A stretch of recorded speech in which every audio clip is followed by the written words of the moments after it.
Hello and welcome to the latest episode of Let's Talk ABM with me, Declan Mulkeen, CMO of account-based marketing agency Strategic ABM. ABM is one of the hottest B2B strategies right now, helping companies to win, grow and retain their most important accounts. This podcast allows me to spend some time talking to account-based marketing leaders about their ABM programs and share their insights with other B2B marketers, wherever you are on your ABM journey.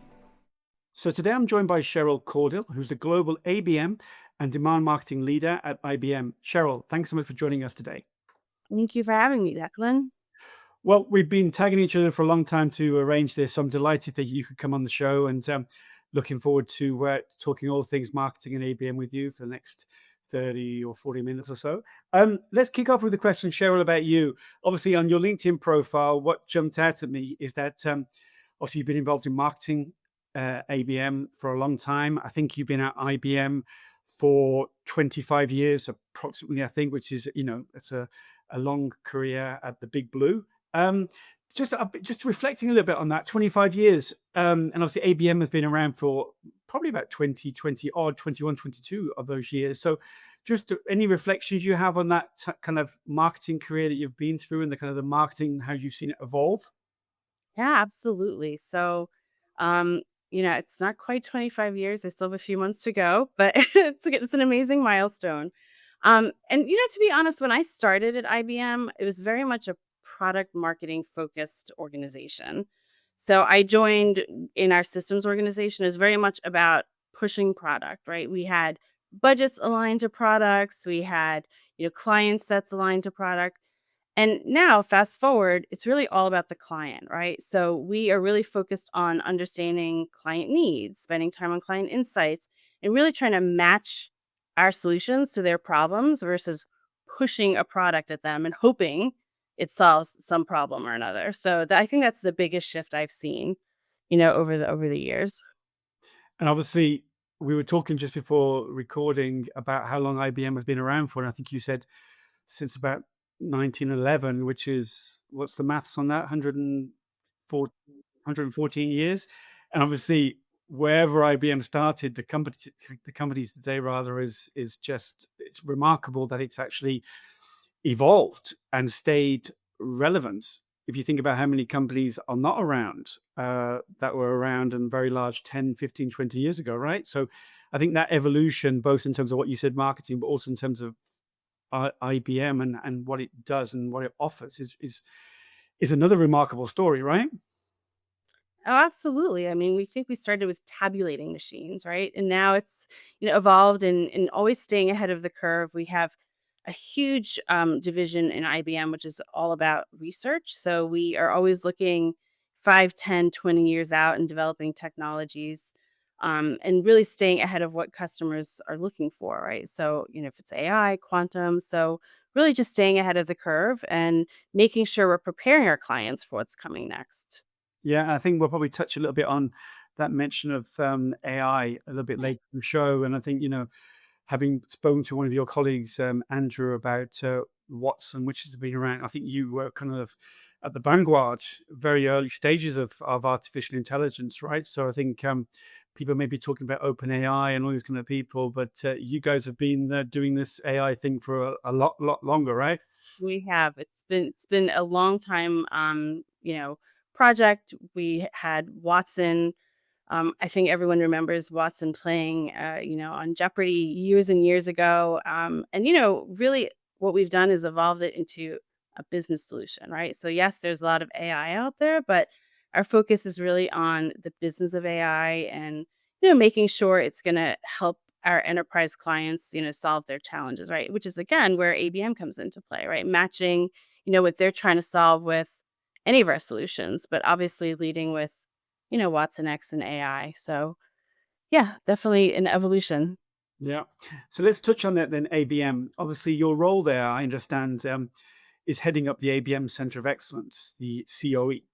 Um, could you talk to us a little bit about that? Because not everyone will be familiar with what a Center of Excellence is. How does that work in practice? What does it do for the business? And how perhaps do you support the global teams delivering ABM regionally when you're sitting there in, I think you're in upstate New York, aren't you?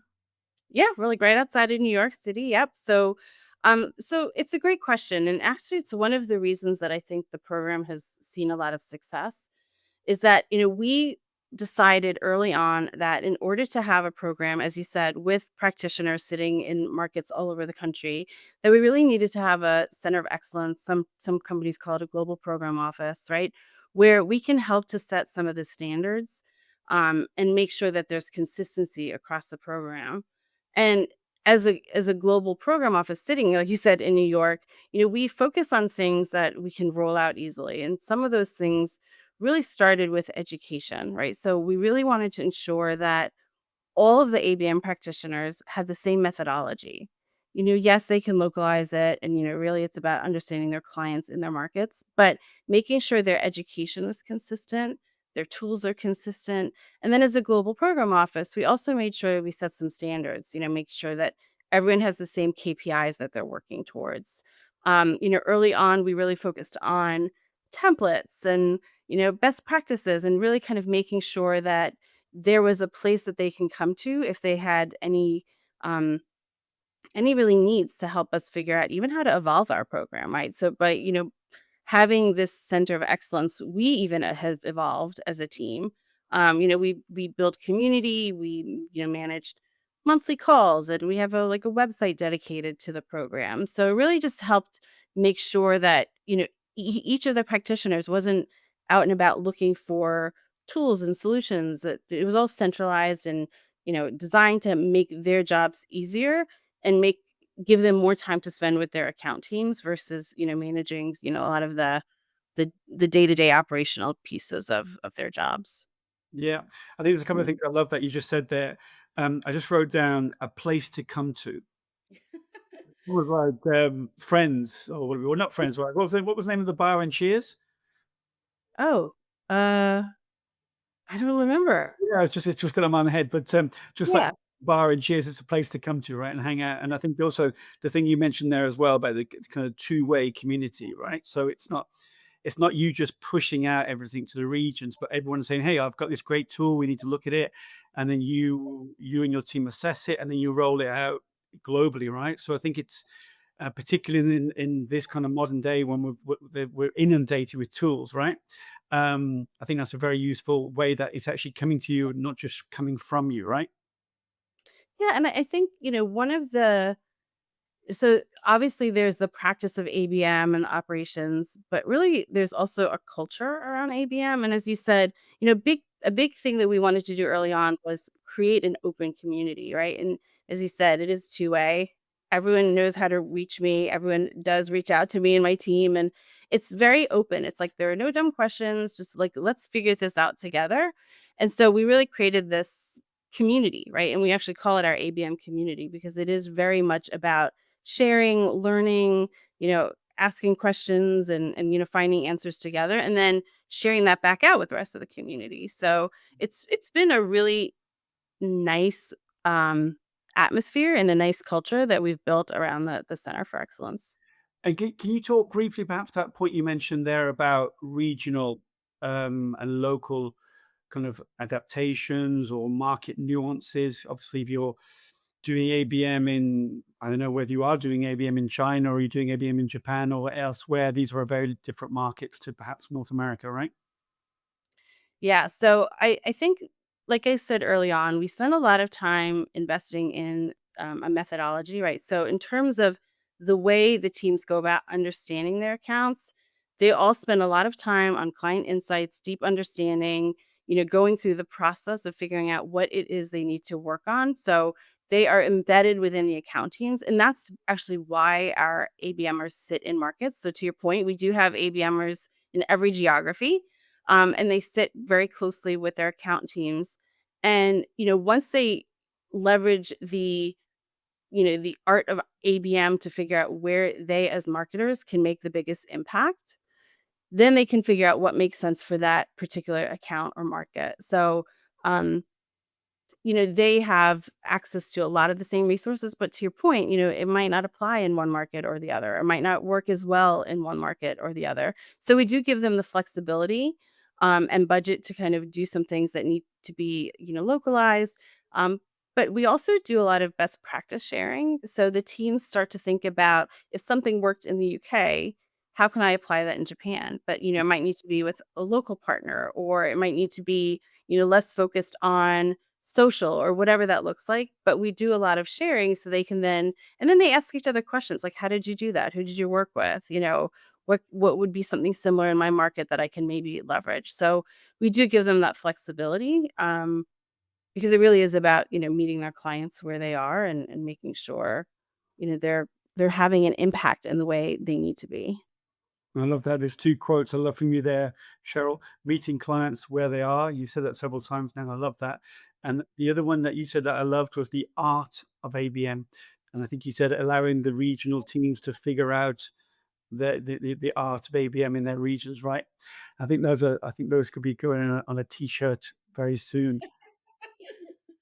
Just maybe this is a difficult question for you to answer, but what would you say makes IBM's approach to ABM different or unique?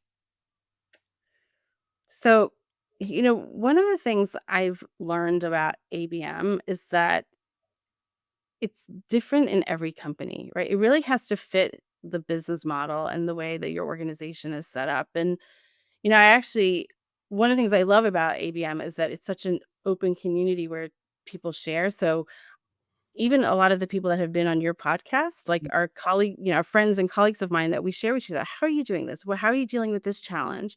And a lot of people are willing to share because it really is unique to each company. So we happen to, when we started the program, align to industry. Right. And we decided to have like a global center of excellence, but have the ABMers sit in market.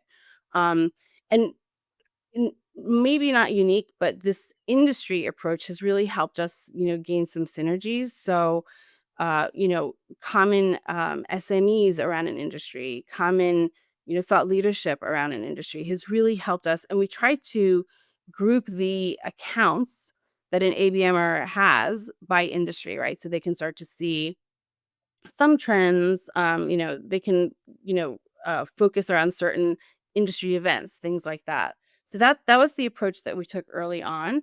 But understanding that each account is different, even though they're in the same industry. But that was the way we had our setup.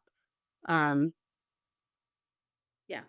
Yeah, good points. I think that I would echo what you said there about the ABM community being, very kind of open to sharing, very selfless. As you mentioned, a lot of the guests, previous guests, and I think I've been very lucky to learn from all of them. And every time I kind of ping them a message and ask them for a favor or ask them to contribute to something, they always say yes. So it's remarkable, actually remarkable. And I think I love that kind of way you're explaining the fact that you got the ABM Center of Excellence, and then you just said ABM in market once again. So I love that kind of model that you're saying that, hey, we're running centrally the Center of Excellence, and everyone is working out locally what to do based on our best practice and based on their local knowledge. And actually, the fact that you mentioned they're sitting with their account teams, so you can't get almost any closer to the customer than being next to the account teams who are living and breathing the customer every day, right? And I think it reminds me when I was talking to your colleague Andrew Watkins, who's doing ABM in the UK for IBM. I think he was mentioning that he had 3 or 4 or 5 accounts, as not many more, focusing particularly, I think, on the public sector in that area. So it goes back to your point around an industry focus to get deep um, Yep. into that industry, so you really do know what makes them tick. Um, I think is this obviously we just mentioned at the top of the show that obviously ABM, IBM will get mixed up with our acronyms now. Probably not for the last time on this show, but IBM has been around since 1911. But I think you mentioned to me before we did this recording that ABM in its current state has been in existence for about 4 or 5 years at IBM. So what's the story there? Is it a different iteration? Is it the first time? What's the story there? Yeah, it's a great question. So ABM has been applied at IBM for years and years and years. In fact, I think it goes back 20 years or so. But it was honestly, Jacqueline, more targeted marketing, right? And so, we had ABM iterations that sat within business units typically. And so it was really just a way to kind of target accounts and go deep on accounts, but it was really still about selling a product or solution. Mm. So about 4 years ago, as you said, the sales team, was relooking at how they, segmented our clients. And, a lot of resource and focus on, what we call our top accounts or our largest, named accounts. And we had been looking at some best practices around ABM. In fact, we had acquired Red Hat and they had a really solid ABM program. So, we learned a lot from them and thought, maybe this is an opportunity for us to get even closer to sales by building out an ABM practice. And by doing some research on what good looks like, we discovered that having a global program, with a center of excellence was really the way to go. And to be truly client centric, it has to be cross IBM. And that's what's different about this program. We're not funded by a business unit. We don't have targets against certain products or solutions. It really is about the account, right? So it's almost like putting the A back in ABM, right?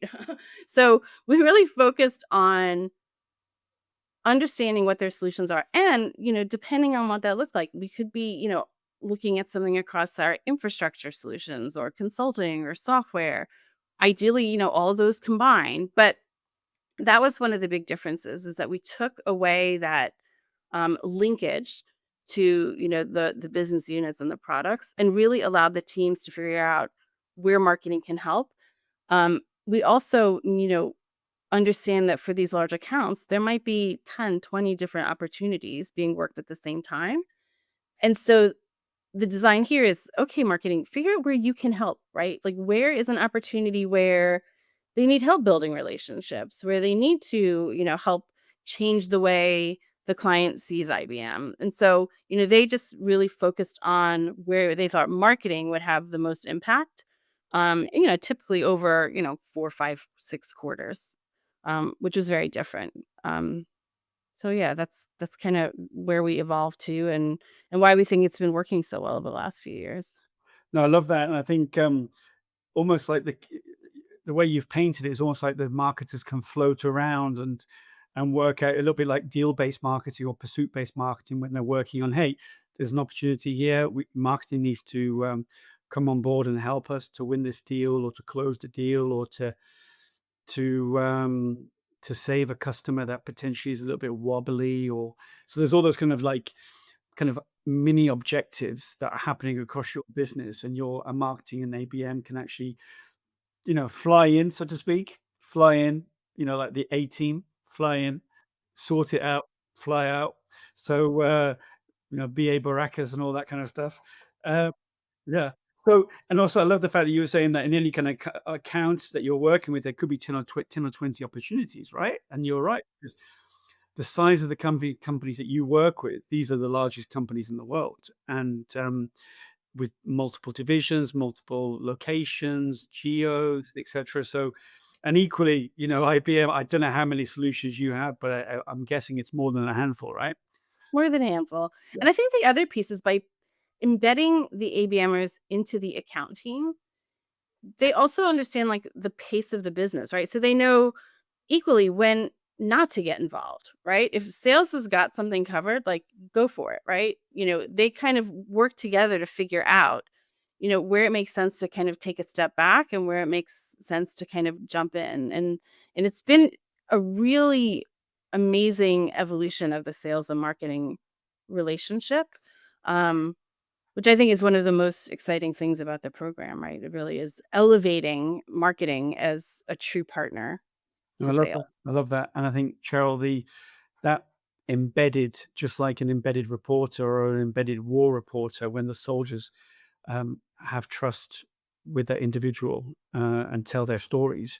I think the same thing there with the embedded ABMers, that the sales team will get that trust with them and build that trust, which, as you know, is so important to make everything work. Talking about the ABMers, I think if the count was right, I think you said to me you had about 60 Yeah. Yeah. working all across the globe. that's talking about handfuls. That's quite a handful, right? Um, so I suppose my question around that is, and going back to your point around the COE, do you think that's when really a COE comes into its own, when a center of excellence? Because you've got to have a way to coordinate. Not you're not coordinating their actions per se, but you're definitely coordinating what they can actually play with and the tools and the playbooks, etc. Right? Yeah, absolutely.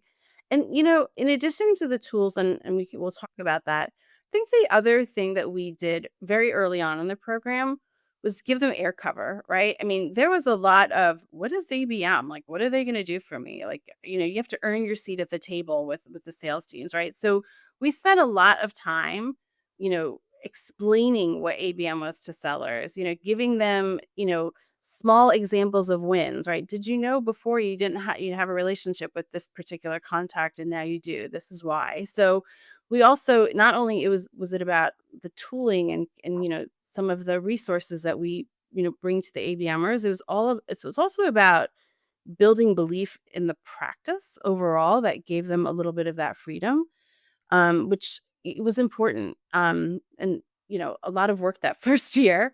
But to your point on tools, also after that first year, when we were able to show results, we started to see people saying, "Hey, do you want me to add a flag in some of our reporting, for your ABM accounts?" Literally, an ABMer could go into a tool, select their name, and just see the accounts aligned to them and see all the data they needed. So, it was a little bit of a journey to get to where the teams understood what we were doing and what help we needed. And then over time, we really, were able to work with our insights team, our analytics teams. Um, the content teams understood that, for us to be able to personalize and customize things, content needed to be a little bit more modular. Um, yeah, so it really is about our teams doing all that work in the background, so the ABMers don't need to worry about it, and then we're able to deliver. But it is also a lot of co-creation with the ABMers. So one of the things we did early on was, and I spent a lot of time in geographies as well as global, and they just don't just come and give me something that you think is important to me. Let's work together. So even on the insights, right? So you talked about Andy earlier, like, he was great, like, "What do you need? Is this gonna be useful to you?" And he said, "Well, actually, I'd like to see this view or that view," and so it was really a lot of, give and take to understand what the teams needed and what would be practical for them, and then, our team would then, work across IBM, to try to build some new things for them, or embed, like I said, ABM as, within other existing tools.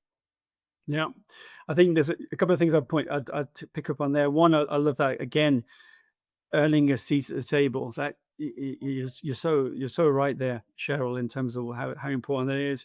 And I like to always talk about making the intangible tangibles, because obviously people talk about, you know I used to run sales teams as well as marketing teams, and I was fortunate because I was basically representing both. But I've had other opportunities where I've worked when I've just been heading up marketing, and the salespeople might say, "Oh God, not another bloody marketing initiative." You know, can you not just leave us alone to make some sales?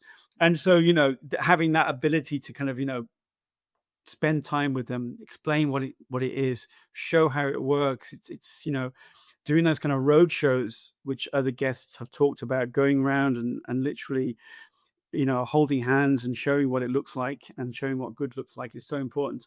And just the one thing you mentioned there, which I loved, and perhaps we could just touch briefly on that, is around, you mentioned about reporting and that they can go into the tools and they can actually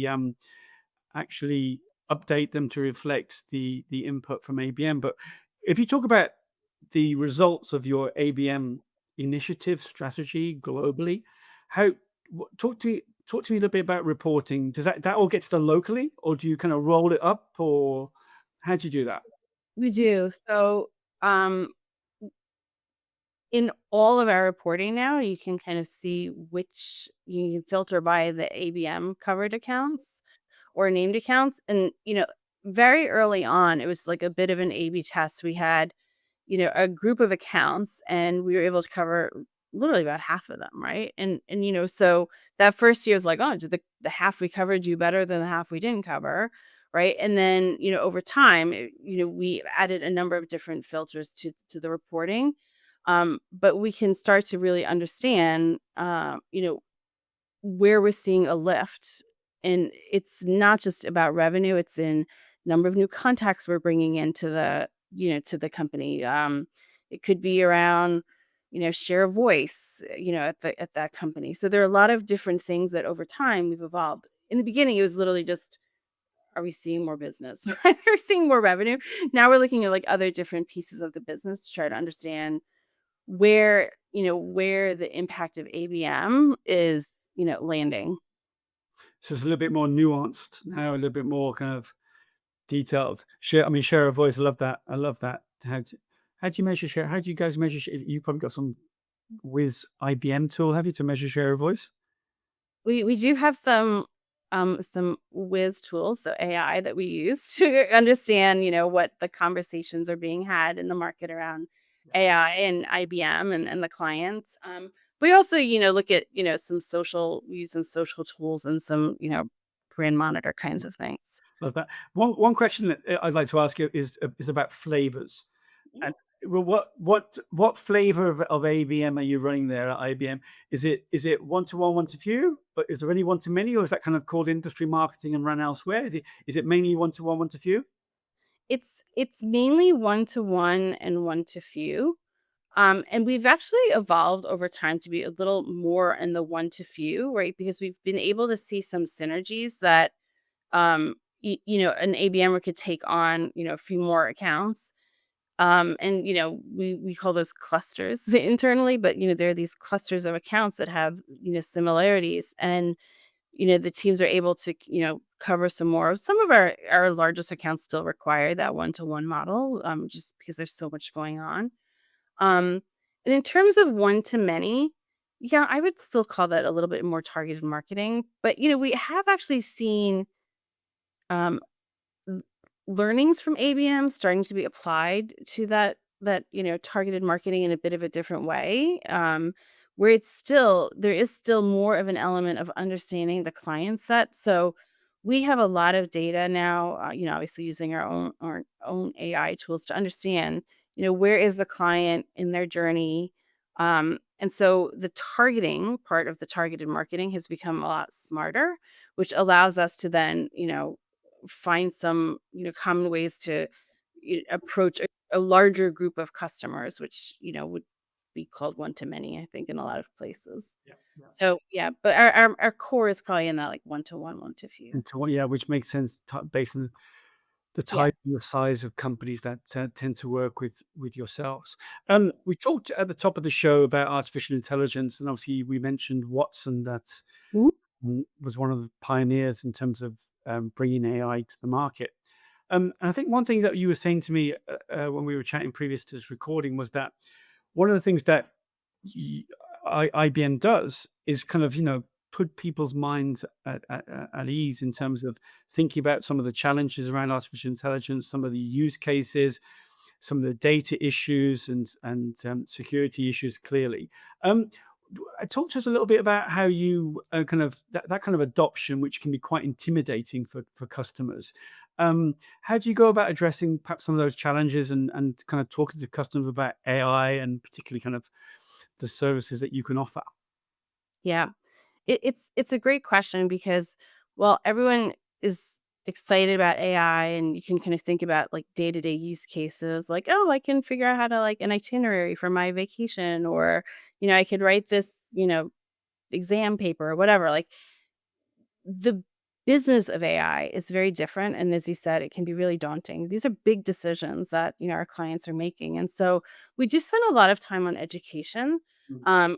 completely non-sales, and this is where ABM tends to help, right? Is let us help you get comfortable with what it's all about, right? So, that's, I think, a big thing that we offer, and it's internal education. It's, we offer them, lots of different ways to gain comfort with the solutions. We also do a lot of, demos, hands-on, like get them, to really experience AI. We do a lot of proofs of concept. Um, then quite frankly, we use ourselves as a use case, right? So like we have been using AI, for example, in our HR practices for the last few years, right? We call ourselves client zero, right? Um, and talk about sensitive data, right? I mean, HR manages all of employee data. If it's hiring, if it's increasing productivity, if it's onboarding. So we do have a lot of those conversations about how we have managed some of that. But then, we also spent a lot of time, as you said, like this is not, our first first year in AI, but so we really spent a lot of time on the ethics of AI. And one of our solutions is actually called Watson X Governance, right? And it's actually designed to help our clients, feel like there's, transparency in the AI, they understand the sourcing of it, uh, built into every line of code, right, is this capability to understand, the sourcing of it. And of course, we've moved to this, smaller language models, right? So it is an opportunity for us to show that ethics is built in and it's designed for a purpose, versus just it's the universe and who knows what's true, what's not true. So I think yeah, it's education, it's demonstrating, and it's, using the proof points that, we've come to, see ourselves. Yeah, yeah. I mean, previously we would use Google, right? And we'd Google something, and hopefully we get the right answer. And now we're asking these language models, Gen AI, etc., questions, and we hope that it's giving us a truthful answer, right? So we're Yes. jumping from the fireplace or from the frying pan into the fire, or whatever the metaphor is. Um, Question for you, which actually goes back to the kind of the wider question about IBM. Obviously, 100 and whatever 20 14 when we decided, yeah. 14 years, and I feel, very famous when I was kind of growing up in the 70s for the kind of the mainframes and all that kind of stuff. When I was at university, we had an IBM mainframe there at university, etc. So that kind of hardware side was kind of the bread and butter of Mhm. IBM. And now, as we mentioned, the plethora of solutions and consultancy you offer. But I think that's one of the things that ABM is so powerful at helping with, right? Is shifting that perception, right, to the new state, the new company. Can you perhaps talk to an example? Have you got an example you can share where you talk to your customers and the wider market about that kind of shifting perception? Yeah, I mean, I think, the three R's of ABM are, reputation, relevance, and revenue. And so we actually combine a lot of times relationship and relevance, right? So some of what we do as an ABM team is focus on various lines of business, right? So to your point, we know and love a lot of the IT leadership in a lot of our accounts, right? Which is where a lot of them grew up with, our infrastructure solutions. Um, but as I mentioned earlier, like, do we know the CHROs at all these companies? Well, that's an opportunity for us as an ABM team to, you know, meet with those, different leaders, talk to them about different solutions. And, they're not in the business of hardware, as you said, right? They're in the business of solving their HR challenges, right? Which is really a software consulting led discussion. So that's one area is, like I said, opening up various lines of business. Um, and, I think there's also, best practice sharing, right? Like, clients like to learn from other clients, right? As much as we want to tell them who we are, they see value in learning from each other. So we spend a lot of time creating like peer exchanges and things like that. So creating opportunities for our customers to talk to each other, and really see how is AI driving ROI for their business. Like, what does productivity look like in the world of AI, right? So I think that's another area that we, tend to spend time on. And again, that's through the ABM program, along with, we have a program that's focused on, senior leaders.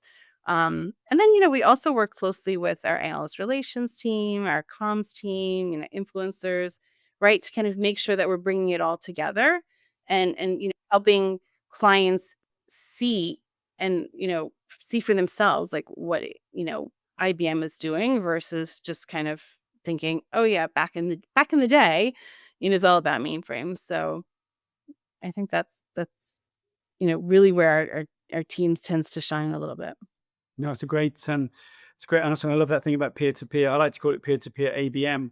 And Yep. such a powerful, if you can put that as part of your program, it's such a powerful accelerator if you can get it right. So Cheryl, just to finish off the show, I ask all guests four very rapid fire questions just to finish off. Number one, what has been your greatest ABM learning? I think it's the best way to show the value of marketing to sales. Very short, very succinct. Love it. And what do you think the hardest part of ABM is? Um, it requires patience. I think, you need to kind of let it brew and work, and in the fast pace that we live in today, like, people are immediately looking for, outcomes and solutions, but I think it requires patience, and that's hard. Yeah, definitely. Not many people have patience. Um, Greatest misconception? I I think the greatest misconception is that ABM is not needed for large accounts. I think there's this idea that no, sales has it covered. They know them, but they really don't. They don't know them as well as they could. They don't have all the insights that they need. And I think that's sometimes where ABM has the biggest impact. So I think that's a misconception, is that I it's love not needed in the biggest accounts. I love that. And we're recording this on a Thursday, so fast forward 24 hours of tomorrow. You've had a tough week there in upstate New York, and you want to wind down a little bit for the weekend. Grab a beer, a Coke, a wine, Dr. Pepper, whatever your favorite tipple is. And you get a call from an old friend saying, "Hey Cheryl, you've got to help me. I've got to do a presentation on Monday morning to my CEO about a new ABM strategy." And they say to you, "What's that one thing that I must make sure I include?" So what's that one thing you would say to them to include in that presentation? Get buy-in from sales early. Make this about the sales and marketing partnership, not just about another set of tactics or, marketing approaches. Just get in the boat together, and, you'll go faster, farther, and yeah, make a big impact together. Love that, Cheryl. What previous guest said to me, make sure you have the salesperson in the presentation with you, which is basically make sure they have some skin in the game, right? Yep, I love that. Yep. Well, Cheryl, thank you for sharing your ABM journey with us today, and I wish you and your team there at IBM every success for the future. Thank you. Thanks so much for having me, Declan. If you enjoyed this episode of Let's Talk ABM, be sure to subscribe so you're notified when a new episode is posted. Feel free to rate and review this podcast. Thanks so much for listening.